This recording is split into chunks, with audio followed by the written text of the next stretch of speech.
নমস্কার সমস্ত দর্শক মণ্ডলী, সবাইকে দীপাবলির প্রীতি শুভেচ্ছা, অভিনন্দন। আজকে গুরুত্বপূর্ণ মোড়ে এসে দাঁড়িয়েছে এসএসসি মামলা।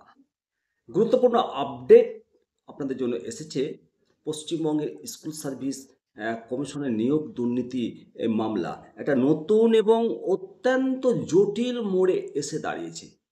কি হবে কেউ কিন্তু বলতে পারবে না। একটা টান টান উত্তেজনার মধ্যে আমরা দাঁড়িয়েছি এই এসএসসি কেস আপডেট নিয়ে। যখন কলকাতা হাইকোর্ট 26,000 চাকরি বাতিলের রায়কে চ্যালেঞ্জ করে সুপ্রিম কোর্টে একের পর এক রিভিউ পিটিশন খারিজ হয়ে যাচ্ছে, সেই সময় কিউরেটিভ পিটিশন দাখিল হয়ে গেল সুপ্রিম কোর্টে। একের পর এক সুপ্রিম কোর্টের কড়া মনোভাব, কড়া ভৎসনা যখন করছে, ঠিক সেই সময় কিউরেটিভ পিটিশন দাখিল হয়েছে। 18 অক্টোবর 2025 তারিখ সুপ্রিম কোর্ট এসএসসি বাতিল মামলার ফার্স্ট কিউরেটিভ পিটিশন দাখিল করেছে।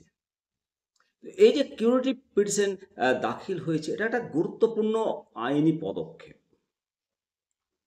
100টির বেশি রিভিউ পিটিশন শীর্ষ আদালত খারিজ করেছে।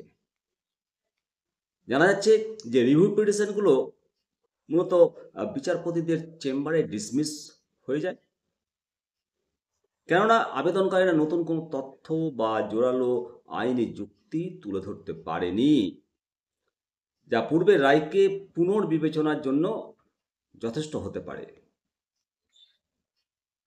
এই যে পিটিশন কিউরেটিভ, এর ভিত্তিটা জানা দরকার। বর্তমানে কিউরেটিভ পিটিশন মূলত হুমায়ুন ফিরোজ মণ্ডল ভার্সেস পশ্চিমবঙ্গ সরকার, ডায়েরি নাম্বার 28160/2025 মামলার রিভিউ পিটিশনের ওপর ভিত্তি করে দায়ের করা হয়েছে। কেন দায়ের করা হয়েছে? চাকরিহারাদের একাংশ একটা শেষ মরিয়া চেষ্টা চালাতে যাচ্ছে।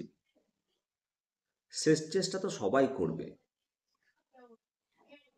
তো চাকরিহারাদের যে কিউরেটিভ পিটিশন, যেটা আইনি চেষ্টা চালাচ্ছে, আদালত তার চাকরি বাতিলের রায় পুনর্বিবেচনা করার জন্য। এই কিউরেটিভ পিটিশন শুনানি হবে না হবে না, আদৌ গৃহীত হবে না হবে না, সেই বিষয়ে এখনো সুস্পষ্ট জানা যায়নি। এই কিউরেটিভ পিটিশনটা এটা একটা দীর্ঘমেয়াদী আইনি প্রক্রিয়া। এই কিউরেটিভ পিটিশনের খবরের পাশাপাশি সুপ্রিম কোর্টে এসএসসি সংক্রান্ত আরও মামলা তীব্র আকার ধারণ করেছে। একসঙ্গে 37টি মামলা 29 অক্টোবর একত্রিত করে মেগা শুনানি হতে চলেছে। আরও তাৎপর্যপূর্ণ বিষয় হলো যে গত 2-3 দিনের মধ্যে হওয়া শুনানিতে সুপ্রিম কোর্ট এই মামলার সাথে যুক্তদের তীব্র ভর্ৎসনা করেছে। আদালত বলছে যে এখন সবাই সাধু সাজছে। এই ধরনের মন্তব্য এটাই প্রমাণ করে যে আদালত অত্যন্ত কঠোর মনোভাব পোষণ করছে। তবে আদালত কর্তৃপক্ষ হলফনামা জমা দেওয়ার নির্দেশ দেওয়া হয়েছে। এর ফলে এটা একটা আরও গুরুত্ব বাড়িয়ে তুলেছে। তো বর্তমানে এসএসসি মামলা দুটো বিভিন্ন ট্র্যাকে চলছে। একদিকে কিউরেটিভ পিটিশনের দীর্ঘমেয়াদী প্রক্রিয়া, এর সাফল্য অত্যন্ত বিরল, তবে সাফল্য পাওয়া যেতেও পারে। অন্যদিকে নতুন নতুন মামলার শুনানি সুপ্রিম কোর্টকে করতে হচ্ছে এবং সেখানে সুপ্রিম কোর্ট কড়া মনোভাব দেখাচ্ছে। তো এই যে দুই ধরনের আইনি প্রক্রিয়ার ফলাফল, এটা কি হতে পারে তা বলা কঠিন। চাকরি প্রার্থী থেকে শুরু করে রাজ্যের শিক্ষা দপ্তর সবাই সুপ্রিম কোর্টের চূড়ান্ত নির্দেশের জন্য অপেক্ষা তাদেরকে করতে হবে। এই আইনি লড়াই সহজে শেষ হওয়ার নয়, আগামী দিনে আরও জটিল নাটকীয় মোড় আসতে চলেছে, এটাই অনুমেয়। অবশ্যই আপনাদের মতামত জানাবেন। পরবর্তী আপডেট পাওয়ার জন্য চ্যানেলটিকে সাবস্ক্রাইব করে রাখবেন। প্রচুর প্রচুর ভালোবাসা জানাই। দীপাবলি আজকে প্রচুর প্রচুর আনন্দ করুন।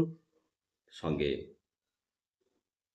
বাচ্চাদের উদ্দেশ্যে বা সবার উদ্দেশ্যে বাজি পোড়ানোর সময় একটু সাবধানতা আমাদেরকে অবলম্বন করতে হবে। শিশুদেরকে বড়রা গাইড করে বাজি পোড়ানোর ব্যবস্থা করতে হয়। ভালো থাকবেন। জয় হিন্দ, জয় ভারত।